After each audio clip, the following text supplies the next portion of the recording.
निस्बत सुजाणन जी तौफीक अता करे। हाणे आऊं खिताब जे लाइ अर्ज़ कंदुस मुजाहिद अहले सुन्नत हज़रत अल्लामा व मौलाना मोहम्मद सुमर हुसैनी कादरी सिकंदरी दामत बरकातुल आलिया के जेके पाण तशरीफ वठी अचन। मौलाना मोहम्मद सुमर नारे तकबीर, नारे रिसालत, नारे तहकीक, नारे पीर, नारे विलायत,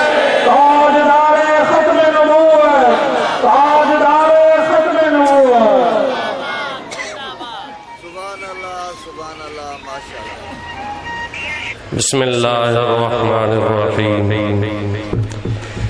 या अय्युहल्लज़ीना आमनुत्तक़ुल्लाह व कूनू मअस-सादिक़ीन। सदक़ल्लाहु मौलानल अलीयुल अज़ीम।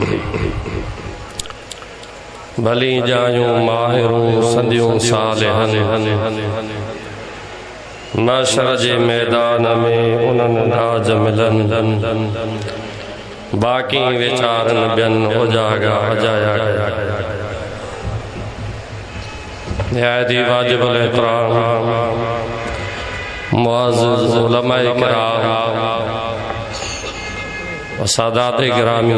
हुफ़ाज़ किराम, प्यारी जमात, बिलखुसूस जानशीन शेर मुस्तफ़ा उस्तादुल उलमा हज़रत अल्लामा व मौलाना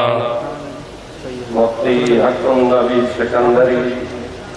कलाज़ारी दामत बरकातुल आलिया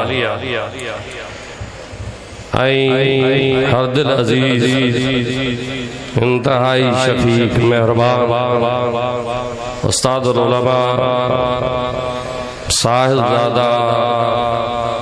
मुफ्ती नूरुन नबी सिकंदरी दामत बरकातुल आलिया अजोको जोको प्रोग्राम आए उत्तर जी थदी हवा भी हले थी आई मौसम भी बिल्कुल सर्द।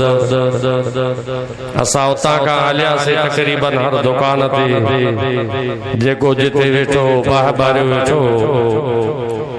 पर बावजूद उन जे बि मां नज़र फिराई त हर पासे हर चौक चौराहे ते मूंखे हज़रत सुल्तानुल वाइज़ी शेर मुस्तफ़ा जी मोहब्बत वारा आशिक नज़र आया जेके मंज़र करे हेॾे अची रहिया।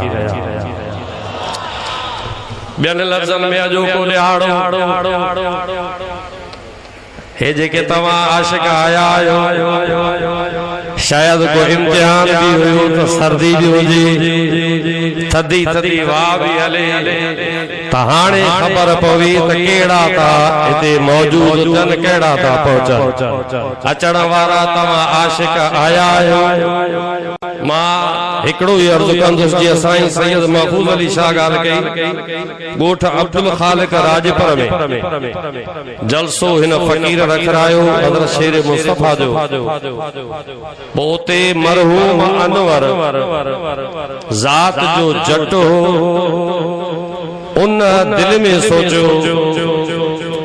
तकरीर मुफ्ती साहब करे पियो तो इशा जी नमाज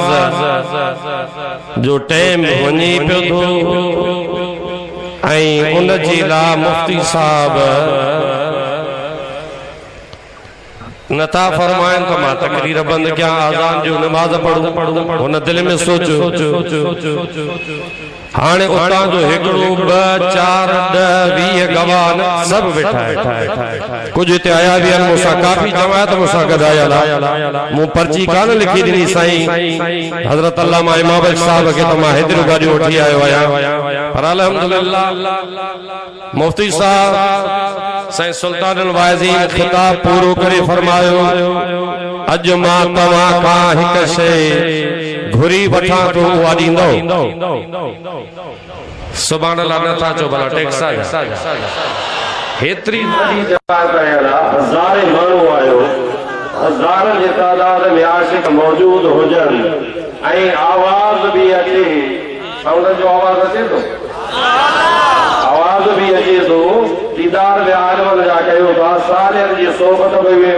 में भी आयो दीदार भी करे रहा आयो वो भी तवा खामोश चुप सुभान अल्लाह अल्लाह दा बालो खुदा मदीने पाड़ पड़े वा भाई मत करे जो सुभान अल्लाह जागी जागी सुभान अल्लाह ओ जागो सोनी जाग तो लगी भाग तुम्हारी निंद्र सा असांजी जमात के निंद्र जे काए इन निंद्र जे करे ये जो तोड़ वारो वडो खबीस मत सुठो पियो इन में रात जो असांजी जमात वारन मशवरो थियो तो भाई जलबाड़न फकीरन का केर बनी जिला चवे इते न मत सो खोलियो उन रात जो मशवरो थियो हाने बे दी ते तैयार जा वरी हिकड़ो चवे माके अजो कम आ सुबाणी हलंदा ब्या चवा नहीं अजो कम आ 7 दी विच ते गेप पजी उनन के खबर पई हु बनी उनन पहुता उनन बनी सजी उनन गली छडी जमीन में मदद सो थई सुनी जागलो त उठंदो मुफ्ती साहब फरमाए तो मां कैसे घोड़ा पहुंचाया घोड़ा तो दींदो सभिनी जो दींदा से पाण फरमायो तो मां अन्या 15 मिनट तकरीर कया तो जे के वुजू ना है वुजू करे जो अज इशा जी नमाज मां पाण पढ़ाई ए तकबीर हणो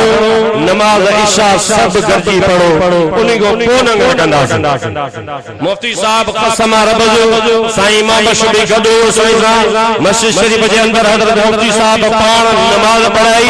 पर वरी सुन्नत भी पाण पढ़ियो मता टोरे जी वने सुन्नत पढ़ी फर्ज पढ़ाए सुन्नत पढ़ी वितर पढ़ी नफल पढ़ी ए उन अनवर जे कुल्ले ते हथ रखी पोइ ते बीठो सदो की रदा हेदे माके रब्बे काबा जो कसम ज़मीन जगह न दे मोहम्मद सुमर इया गाल गलत करे या हजरत शेर मुस्तफा जी करामत आपो तो मने या न उन जे कुल्ले ते हथ रखी करे पाण फरमाए मरहूम हो दुनिया छड़े देवा उन जे कुल्ले ते फकीर नमाज पढ़ी हासे सुन्नत भी पढ़ी हासे नफल को पढ़ी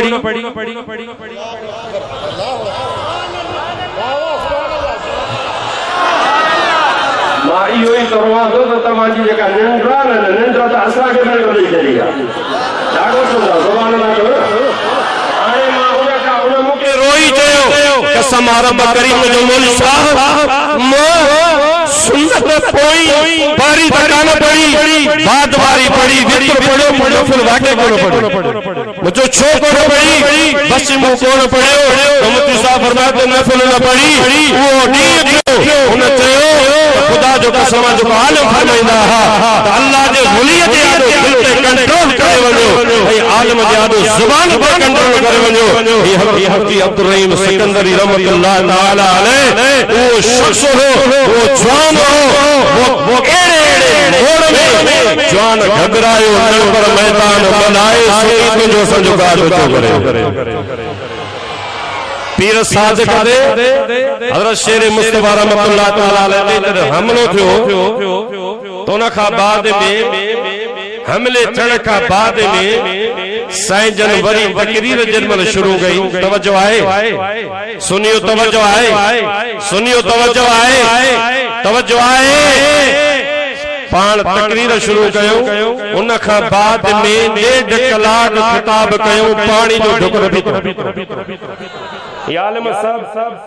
बुधंदा ज़ाहिर रिकॉर्डिंग करी जी ए उतां जो कोन को दोस्त हुंदा 1.5 कलाक बाद में खिताब कयो ए पाण फरमायो तो रसूलुल्लाह फरमायो त अमीर उमर जो नालो खणो आ शैतान रजंदो आ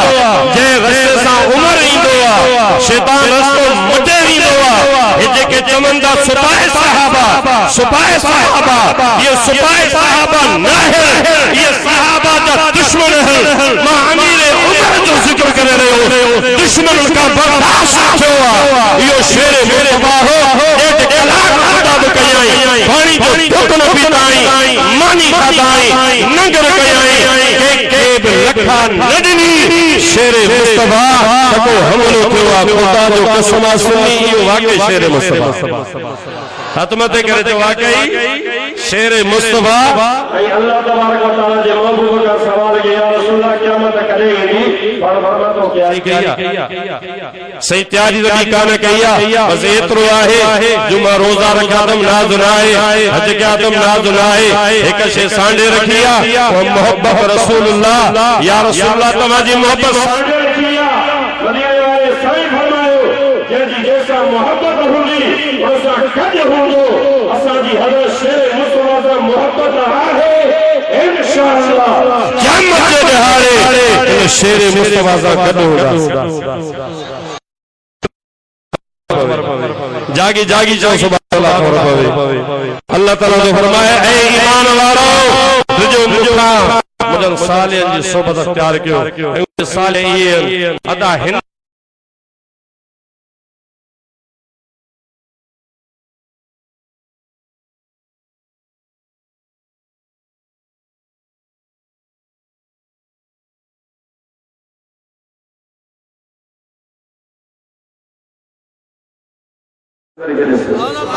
दुश्मन के बीच में लड़का के वो मर्द नहीं जो डर जाए हालात की थोड़ी